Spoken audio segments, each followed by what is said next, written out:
Géraldine, merci beaucoup d'être avec nous, d'accepter de répondre à nos questions, parce que vous parlez également français. Ouais, également, un non. Petit peu, mais vous comprenez bien, oui. Je comprends bien. Oui, oui. Donc Gilles Junio qui est à mes côtés, qui représente le marteau et l'enclume, et moi de mon côté je représente aussi le podcast dont vous êtes le héros, Planète LDVELH. I got some few questions to ask you, very, very simple ones also. You did present yourself. What's about the purpose today, this day, of your presence here?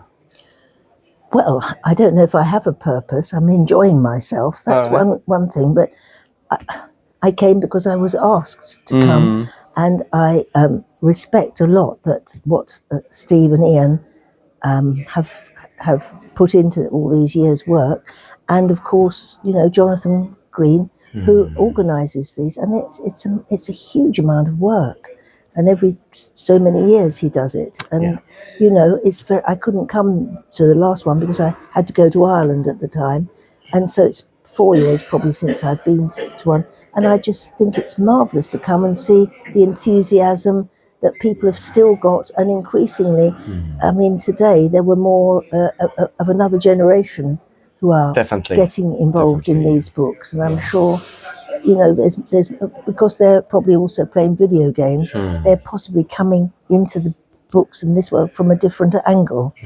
Whether there's still people who are being influenced to read, as the first generation were, they've told us, haven't they? We've talked about how people who were 8 and 10 when this books came out, even a little bit older, how there was one person who told me he simply didn't read before, and his grandmother took him to a shop, and you told me also. I told you that also with my parents, about my parents, yeah, definitely. Yeah, and because of this, I started to read. Was very interested on books after that. Yes. Now you love books. Oh, I do. Yes, an own area. You're interested in books. Generally now. Of all sorts. Of course, yes. Of all sorts. So it isn't. I mean, that is down to the authors. It's quite incredible why the little book. How could it persuade people to read? There's magic in it. It's an amazing invention. It's a clever, thoughtful process, and the fact that they've managed to keep it going. I mean, I think it all went out of fashion a bit, maybe beginning of the century, and now it's all come back into fashion again. Whether that's to do with lockdown, you would know more about it than I. To do with gaming changing yet again, becoming. I mean, their tabletops and board games are back in fashion, aren't they?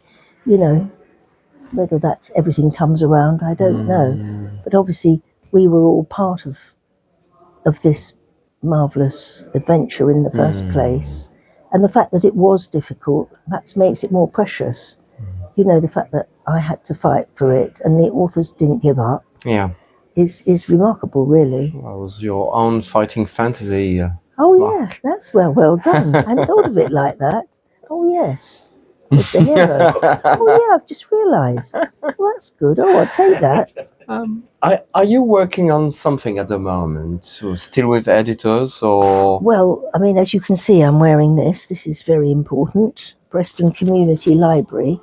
And as you know, I'm sure it's probably the same in your countries, libraries have been under attack because they're very easy to close. They're not easy to open.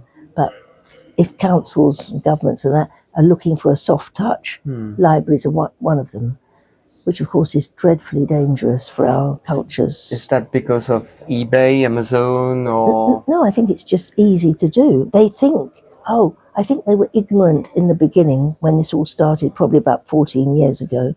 We're closed libraries. I think they might have genuinely, rather stupidly, believed that everybody was just going to somehow magically get a reader, holding it up and waving it about. I remember standing up and saying, "Madam, not everybody can afford those. They may be given them by their schools. They may be, or they may not be. And it will never stop books. They'll be read alongside."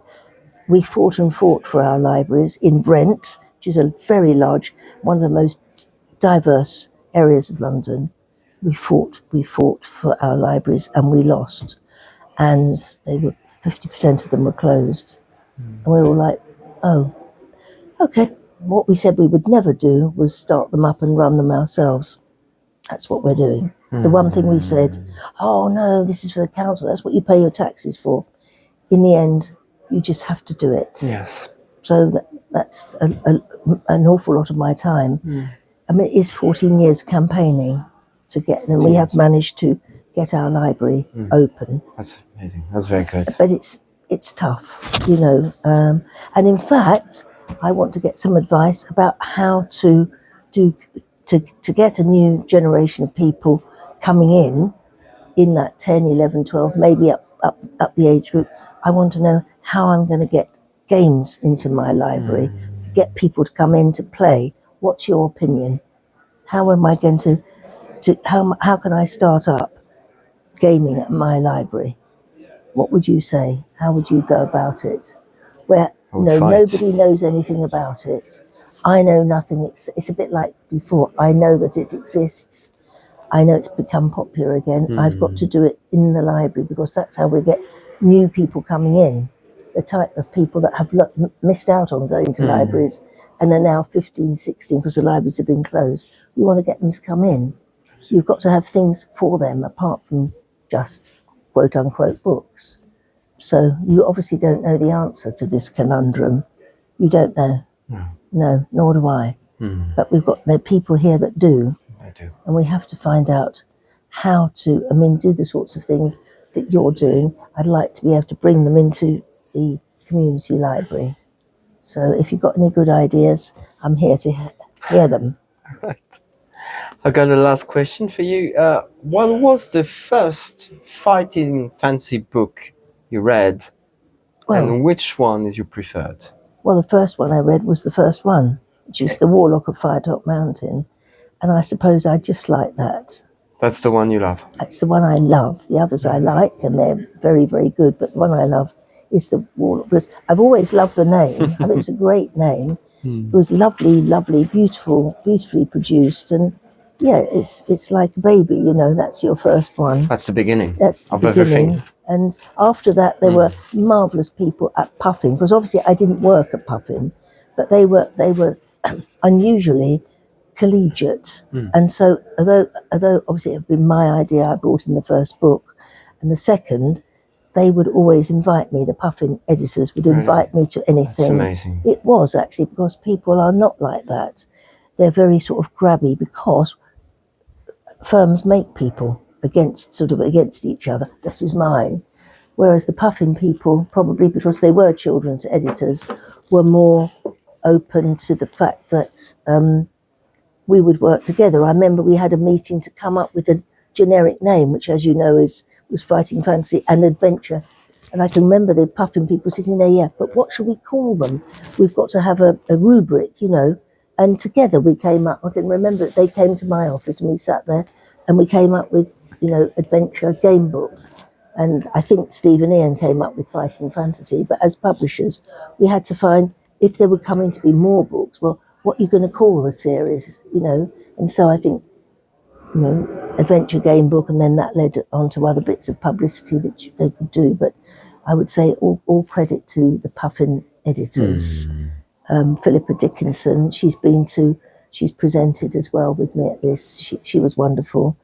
And again, very collegiate. So I was very lucky to be kept in the loop, even though my hands weren't actually on the books after a certain time. But that was very nice. There was a nice atmosphere around it, which I'm very grateful for. It could have easily been different. And of course, these authors have always been so collegiate and including me in things. It's very, very nice. And the fact that it's all taken off again, or has been taking off again for some 10 years or that sort of period, I suppose, is wonderful. We're very lucky to see it. So I'm very pleased that you're all interested, and we all are. Your audience is presumably also. Last tricky question. Which one do you like? Difficult, isn't it? It is. But there are many. That's interesting, of course. I love this strap line. Yeah, this one is a special French version. Yeah, I like that. It has been a special edition from Time Life. And it was offered with another book. Yes. So it was as a gift. This one is the first French version, Gallimard version, without the logo. This one was a special edition with games, with true games, logical games like fantastic. Labyrinth and so on. Okay, Yes. it's some of the editions. Amazing one. And okay, this one are two of the numerous British editions. Of Oh, course. exactly. That was our first edition. Yes. Yeah, actually, it's the Star edition, and before that there was another one, but I have it, but in Belgium. But these are nice too. It's good to see them presented like that, but still amazing. And there are many others. We can't provide many covers. Yes. Many different You ones. know, also. we met some friends here in the fest. Jean-Philippe Bobo and Laurent Gélicou. They have more than 60 and even 70 different versions, foreign countries and so on, of the Warlock. Just of the Warlock. It's unbelievable. I think I've got 25 or something like this, but Different not so editions. much. Not so much. 79. If I remember well, Laurent Gélicou has 79 different versions It's incredible. on the 86, I think, existing in the Amazing. world. So, Yes. well, as you can see, your fight, will be followed and pursued by a lot of people. That's great. Collecting, but also dreaming about that. Yes, That's the main important for me. it's still quite incredible to me Absolutely. what it all means. It was, you know, there's lots of things people dream about, bad things, and stir up people behind them. But it seems to me that these things seem to make people happy, Absolutely. happier. Absolutely. And you know, Absolutely. it's a niche, of course, but it's quite a big niche. Yeah.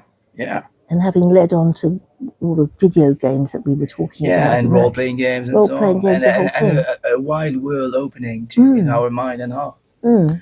That's lovely. Thank you. Merci. Thank you. Bonsoir. Thank Je you vous so en much. prie. Thank you so much. Yeah, Thank it's you. lovely. Géraldine. I wish you the best. Thank you. Thank you again. Thank you. Thank you, darling. lady. Thank And you. you. Merci à vous. Merci beaucoup.